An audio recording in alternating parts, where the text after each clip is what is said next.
And we move on to our third and final speaker, the person who holds the annual final speaker position, Brian Egede-Pedersen, who holds a master's degree in history and English and spends most of his time teaching in his native Denmark's upper secondary sector, previously winning the National Teacher of the Year award. Brian always tries to make sure that his students listen to as much metal as possible, very important, often to the benefit of neighboring classrooms, as I'm sure they appreciate much. In the realms of education, he's also co-authored several textbooks and worked as a consultant for various schools and associations, as well as the Ministry of Education. In academia, Brian has been a lecturer at the University of Southern Denmark and has published on both application of the past and Tolkien metal, so continuing in the theme of theme metal. Today, he takes a slight step away from his usual subject of far-right Templar and Viking appropriation to talk about over-the-top German folk metal and gender. This comes too with a content warning. He says that this is the first paper he's given on rampant misogyny. There will be mention of rape, portrayal of objectification, and a single image of groping in his talk. The talk itself is called Mead, Miezen, and Introspection, Feuerschwanz, the Medieval, and a Shift in Gender Roles. So Brian, the screen share is yours. Thank you so much for that introduction, Jackie. And as I get everything here set up, a great thank you for this amazing conference, Jeremy, Charlotte, and Shama, for putting this together and inviting me. There have been so many brilliant papers, and you've all been very, very tough to follow up on.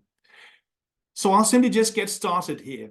There is always a risk of doom and gloom when we analyze the reception, appropriation, or application of the past, but I hope to finish this paper and the conference on a positive note, although the path leading there will be dark. You can already see here an album cover from the German folk metal band Feuerschwanz. This is from the 2009 album called Mead Vernichter, or Destroyer of Mead.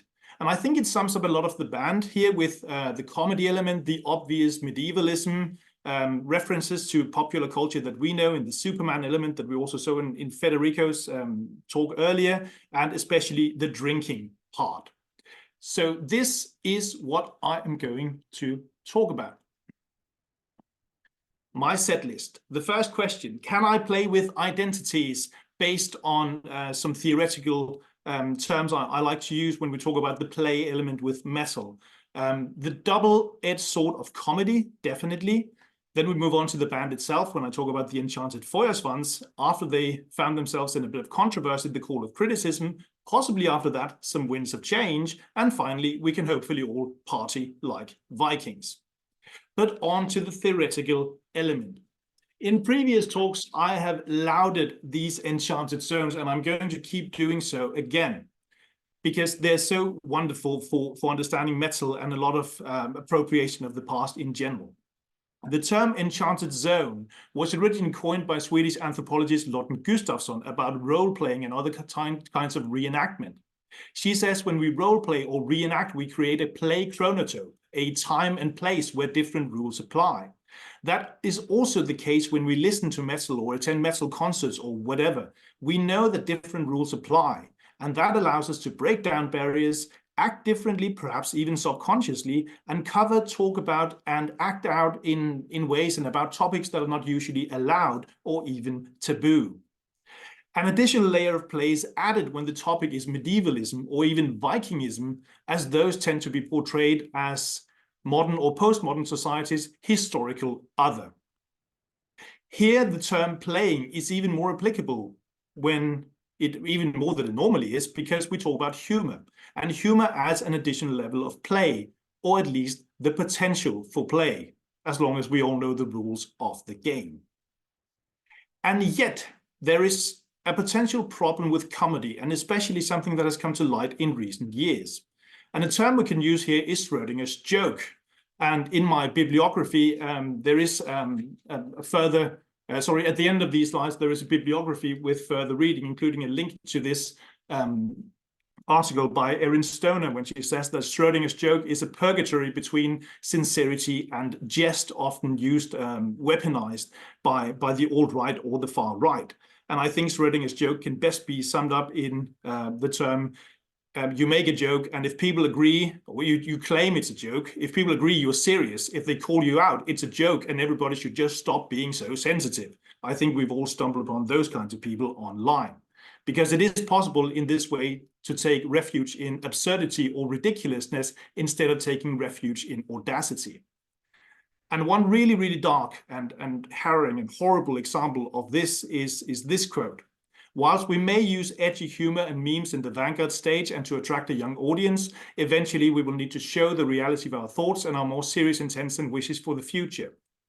For now, we appeal to the anger and black comedic nature of the present, but eventually we will need to show the warmth and genuine love we have for our people. This quote is from The Great Replacement, the manifesto of the Christchurch terrorist who also put various medieval references on his rifles while he carried out his horrible deeds. So this is as dark as my paper is going to be, but it's just to show that humor is a very, very double-edged sword. So let's move on to the band itself, Feuerschwanz. I put the entire discography of them up here. As you can see, they are quite a productive band, and I obviously don't have time to get into everything, so I'm just going to take bits and pieces to show the development of the band. They were originally founded around 2003, and I'm going to focus on their visual imagery and their lyrical content. They were originally established as a reaction to a medieval-inspired folk rock scene in Germany that took itself far too seriously, according to founding member Peter Henrici, also known by his pseudonym Hauptmann or Captain Feuerschwanz. Musically, their combination of typical metal instruments with ones such as violin, hurdy-gurdy, a wide array of flutes and pipes, and so on, is similar to most other folk metal bands. What separates Feuerschwanz from the rest are the visuals and lyrics, apart from when Hauptmann Feuerschwanz plays a two-stringed halberd. Yes, he does have that instrument. You can see a portrayal of the three longest tenured members of the band right here, and you can see there's a certain element of European medieval reenactment.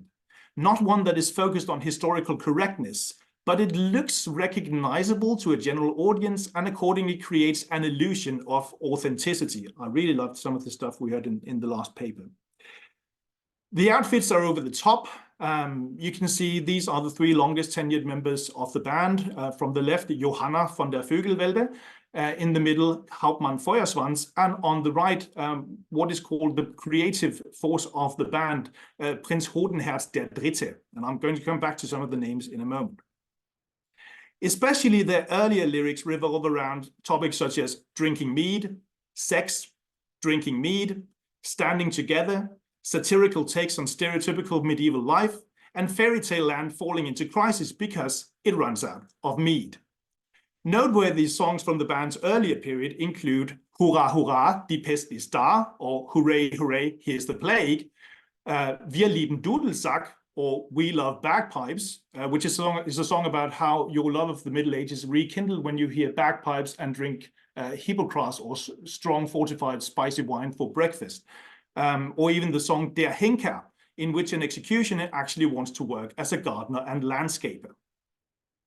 Band members assume joke pseudonyms with various degrees of medieval inspiration and or sexual connotations, such as Prinz Lanceflot or Prince Quick Lance or Handsome Lance, Hans der Aufrechte or Hans the Upright or Hans the Erect, and the one just mentioned here, Prinz Hodenherz, which apparently means testicle heart according to my dictionary.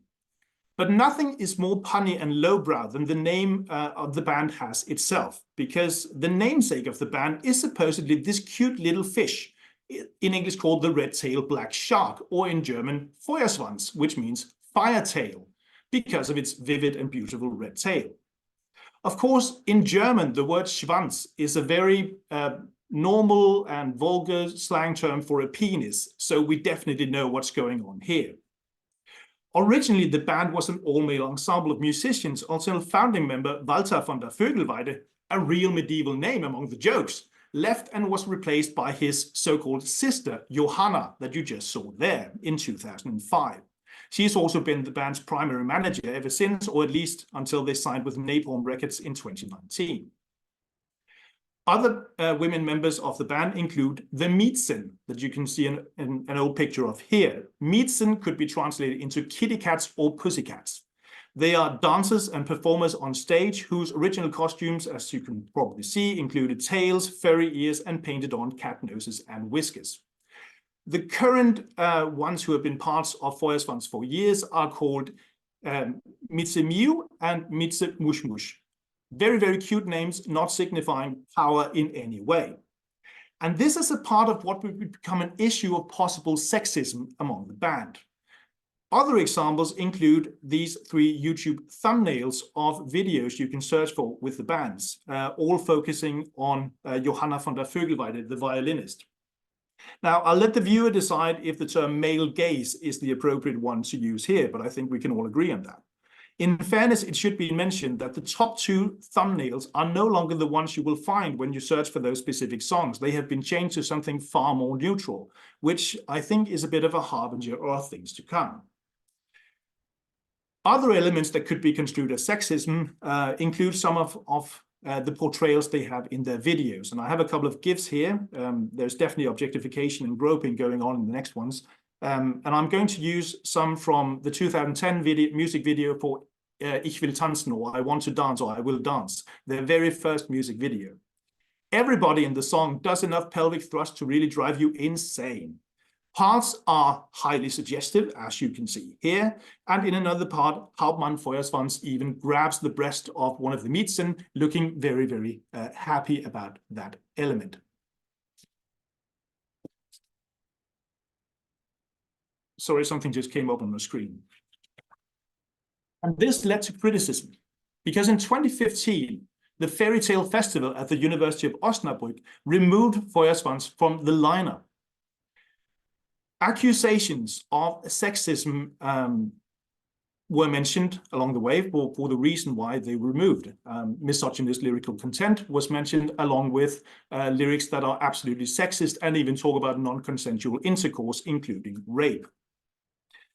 And there's a very serious content warning here about what I'm going to talk about the next 30 seconds, about specifically one example that was used. So please mute me for 30 seconds if you don't want to hear it. And that's from the song Wunsch ist Wunsch, or A Wish is a Wish, in which a fairy grants 3 wishes. The speaker of the song then commands her to, and this is a quote from the chorus, Bück dich, Fee, or bend over fairy, because a wish is a wish, and that is what he wants. The band gave a long reply on Facebook to this, where they were completely, they did not understand what was going on here. I translated this. The original version is in the notes to these slides. It is one thing if you find us silly, puerile, or dirty. You could even think we're shit, that's okay. But to claim that we would sing about rape and implicitly agree with it is defamation. A 2018 accusation stating that women in Feuerschwanz are only allowed on stage or in front of a camera if they're scantily clad, and are also only for purely decorative reasons, was met with wholehearted anger from Johanna von der Vogelweide, who unequivocally stated that all rights and duties in the band are shared equally, and that she as a musician and manager foremost found such accusations offensive. The reply and reaction from Feuerschwanz can generally be summed up as, we are so over the top that everyone must be able to see that it's satire. Did Feuerschwanz have an intentional message about misogyny? Perhaps not, but it comes across as either lack of awareness or the illusion that metal is somehow magically immune to the sexism present throughout most societies, to quote Rosemary Lucis Hill's brilliant article, Metal in Women, Music, Empowerment, Misogyny. And the band had a further reaction after this, and that was the release of the 2016 album Sex is Muss. This is a pun on sex is a necessity, roughly translated, and the German word Sexismus, meaning sexism. The eponymous lead single and video show the 2 male singers dress up as a bee and a flower as they get into various sexual hijinks, while the lyrics state that some things go together, such as the cow and the bull, the fist and the eye, and the arse and the bucket. All very absurd as they poke fun at both criticism and themselves. Nevertheless, another single, Moralisch höchst verwerflich, or morally most reprehensible, features another incredibly silly video, but also lyrics apparently bemoaning the "oh, you're not allowed to do anything anymore" thing, with the words, and once again the German version is in the notes here: "Be careful making jokes about blondes, at best be liberated from fun by any type of minority." Quite a passive-aggressive response, and one that is, well, where did the comedy go for Feuerschwanz? One of the most liked YouTube comments about the video celebrates sex is mus as a middle finger directed at all political correctness, and fans were out in force against Fairy Tale Festival, often in hostile terms. Maybe there is no such thing as bad publicity. This album was Feuerschwanz's greatest success until then, and the first to crack the German top 10. At this point, it may be thought that Feuerschwanz would ride the wave of representing a crude version of, and I'm making serious air quotes here, freedom of speech, while embracing the false fantasy that metal is all about inclusion. But something happened then. Over the past few releases in the last 4 or 5 years, Feuerschwanz has moved towards more ordinary and less comedic metal topics such as Vikings, The Lord of the Rings, medieval battles, and movies such as Highlander. Yet perhaps the most remarkable change appeared a few years ago when the band began making covers, often in English. A few of these covers deserve a closer look.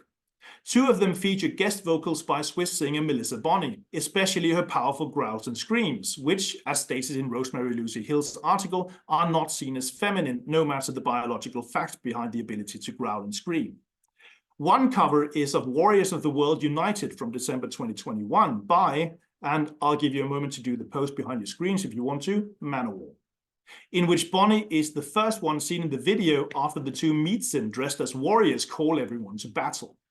It is also noteworthy, as my students quickly pointed out when I used this song for Introduction to History, that Bonney is placed at the front and above everybody else in the castle ruins. A more humorous take among the covers is the earlier song Ding from June 2020, originated by Seed. Here, a medieval town solely populated by women led by Melissa Bonney is invaded by the male band members, confidently strutting around and waving their massive swords and hammers around. However, unlike some previous videos, this one leaves no doubt that this stereotypical bro behavior does not impress anyone but themselves. Here, as they enter the inn, you can even see Miezen in the middle with the red hair shaking her head in disapproval of what the boys are doing. It all ends with a massive party as the men and the women get together for some well-mannered frivolity. And the final shot of the video is this one with the Miezen with flaming swords and all the women surrounding Melissa Bonney in quite a nice little girl squad solidarity sisterhood element here. A new focus we've seen from the band can also be spotted here in this music video from November 2022, where they do their version of the ABBA classic Gimme, Gimme, Gimme. The male members play the roles of flatulent monks who are captured, tempted, and titillated by the 2 Miezen, while Johanna decides which one to take into her castle. The tables are turned to an almost troubling degree, bordering on double standards regarding rape, but it is presented as being more acceptable since the so-called pious monks either surreptitiously look at erotica or drink while pretending to study their Bible. The latest element with the band is that they have jumped the Viking band longship, I guess is the term now. And here I'm going to take a look at their single and music video for the song Berserker Mode from May 2023. This one really plays with hypermasculinity both visually and in the lyrics, and parodies the real-life absurdity that can be found in the world of workout and gym bros. One quote from the song, especially from the chorus, is this that can be translated into: "On tense or taut veins, runes are tattooed, on the forehead 2 ravens, on the arse a Wegvisir." Typical Viking tattoos here. My fellow Dane Tao Tugya has done some absolutely splendid work on Viking references and Viking reception in the workout realm, especially online. And he stumbled upon this ad saying, "The All-Father is here, dominate your enemies and feel the power and wisdom of Odin surge through your body. Get the brand new Son of Odin shorts and rash guards." Because nothing says Viking like rash guards. How do you even parody something like this? In the video, we see a woman bodybuilder besting 2 men in a game of tug of war.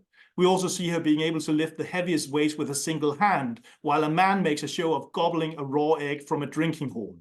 It's very ridiculous, all of these Viking gym bro elements. But like Ding, what begins as division ends with character growth in unison. An obvious Jesus-like character stumbles upon the Viking gym, and after being mocked because of his lack of physical strength, everyone teaches him what to do. In particular, he has a knack for, and although you're muted, I can hear your groans through my screen, CrossFit. It all ends with a very, very silly celebration that you can see here with everybody flexing, men, women together, both Feuerschwanz, Jesus, the Miezen, everybody here. And although it's silly, it also looks like it's fun to be part of.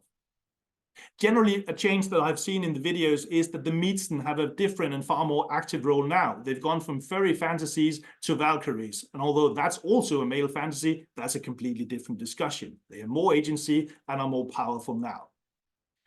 So, I'm going to quote Charlotte Wessels, the ex-lead singer of Dutch symphonic metal band Delane, and definitely one who has fought her way through waves and waves of sexism in and outside the industry, and worked with some members of Feuerschwanz when she provided guest vocals for Melissa Bonney's other band. She said in this article from Kerrang in 2019 that hopefully at some point women in metal can be valued by how much you can kick ass rather than the shape of your ass. And that's something I see in the development of Feuerschwanz. There is no definite proof that Feuerschwanz's change, which is tangible, is solely a product of the criticism they received, but it is remarkable. And in a 2023 interview, Hauptmann Feuerschwanz stated that he used to want to provoke people until they said, that's enough. But now he has outgrown that pubescent phase. So my hopeful, perhaps gullible conclusion is that sometimes it helps calling out problematic behavior, even if said behavior was not deliberately born of ill intent, but of ignorance or privilege. So go back to Charlotte Wessels. Girls need to see what they can be in their future. Boys need to see what roles women may play in their future. Even in comedy, this should not be debatable. In addition, beneath the oft-present anger of metal, we still need to have fun. But nothing is truly fun if it includes objectification or kicking down, and self-proclaimed satire cannot be used as a shield or excuse. It seems that after a while, Feuerschwanz has learned that lesson, so maybe sound criticism or showing where the boundaries of the Enchanted Zone are pays, and is a way to make the party just a little bit bigger. Based on the set list from the last tour, Feuerschwanz has removed the sexist songs, and some of the most liked posts on Feuerschwanz's social media are their inclusive celebration on International Women's Day the last 2 years. I'll finish my paper on this note and this picture of my cat trying to crawl into a Guinness hat for St. Patrick's Day. Thank you.